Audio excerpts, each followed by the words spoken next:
ALS month has come to a close, but advocacy for the disease never ends. Today we introduce you to Tommy Culpepper, an ALS advocate who fought until the end to help find a cure for this terrible disease. But this isn't necessarily a story about the impact of ALS. KNWA's Jake Tackaberry explains.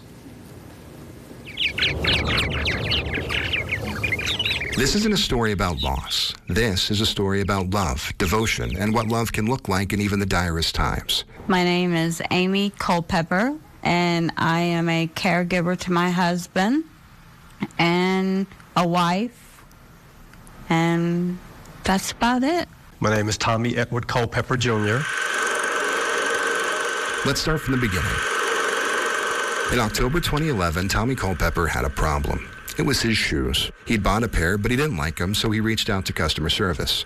On the other end of the line was Amy. She helped him with the shoes, but he did have one more thing he wanted to talk about. He called me the next day to ask me if he could take me to lunch or dinner to show his appreciation. Dinner was an Angus burger and loaded Texas fries made by Tommy himself. It must have been a good dinner. Think about it. We're still here today. Because in October of 2011, Tommy and Amy made it official. They were officially dating. For the next several years, they lived a life not unlike other healthy relationships. Tommy was there for Amy, and Amy for Tommy. Lots of give and take.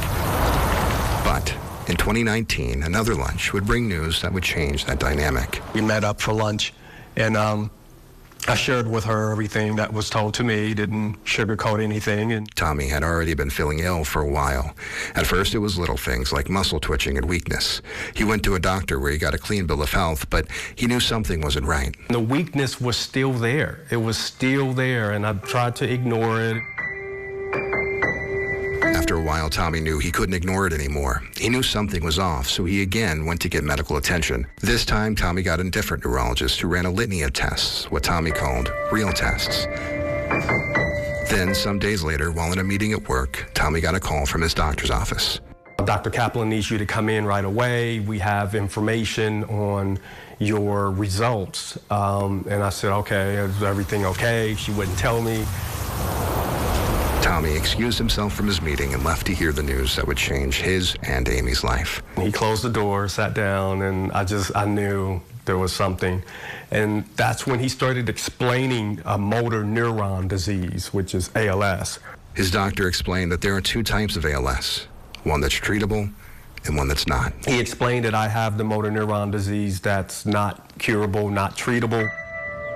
We just cried. I mean, that's all we could do.